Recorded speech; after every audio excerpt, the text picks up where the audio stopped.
ধানমন্ডির ৩২ নম্বরের বাড়িতে ভাঙচুরের ঘটনা অনভিপ্রেত ও অনাকাঙ্ক্ষিত উল্লেখ করে বিবৃতি দিয়েছে সরকার। ছাত্র জনতার গণ অভ্যুত্থানে ক্ষমতাচ্যুত শেখ হাসিনার উস্কানিমূলক বক্তব্যে জনমনে গভীর ক্রোধের সৃষ্টি হয়েছে। বাড়ি ভাঙচুর তারই বহিঃপ্রকাশ। বৃহস্পতিবার প্রধান উপদেষ্টা ডেপুটি প্রেস সচিব আবুল কালাম আজাদ মজুমদার সরকারের পক্ষে এক বিবৃতিতে তথ্য জানিয়েছেন। বিবৃতিতে তিনি বলেন, পলাতক অবস্থায় ভারতে বসে জুলাই অভ্যুত্থানের বিরুদ্ধে শেখ হাসিনার উস্কানিমূলক বক্তব্যে জনমনে গভীর ক্রোধের সৃষ্টি হয়েছে, যার বহিঃপ্রকাশ ঘটেছে। গত ৬ মাসে ৩২ নম্বর বাড়িটিতে কোনো ধরনের আক্রমণ ধ্বংসযজ্ঞ হয়নি। বুধবার রাতে এটি ঘটেছে পলাতক শেখ হাসিনার বক্তব্য ঘিরে, যার দুটো অংশ আছে।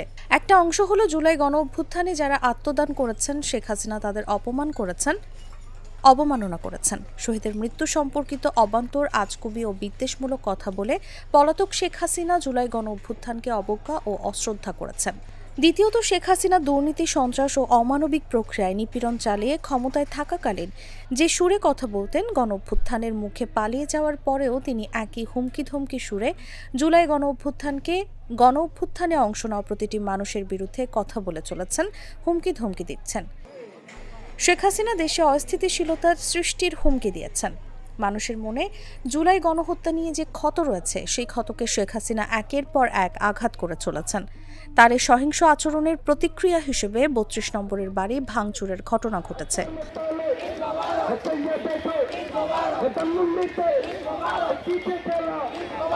অন্তর্বর্তী সরকার দেশ ও জনগণের জানমালের রক্ষায় সর্বোচ্চ সতর্ক আছে। আইনশৃঙ্খলা বাহিনী সর্বাত্মকভাবে পরিস্থিতি নিয়ন্ত্রণে আনার যথাযথ চেষ্টা করছে। মানবতা বিরোধী অপরাধে একজন ওয়ারেন্টভুক্ত আসামি শেখ হাসিনা বক্তব্য দেওয়া থেকে বিরত থাকলে এমন ঘটনার পুনরাবৃত্তি এড়ানো সম্ভব। সরকার আশা করে ভারত যেন তার ভূখণ্ডকে বাংলাদেশে অস্থিতিশীলতা সৃষ্টি করে এমন কাজে ব্যবহৃত হতে না দেয় এবং শেখ হাসিনাকে বক্তব্য দেওয়ার সুযোগ না দেয়। অন্তর্বর্তী সরকার ভবিষ্যতে এই ধরনের ঘটনার পুনরাবৃত্তি চায় না।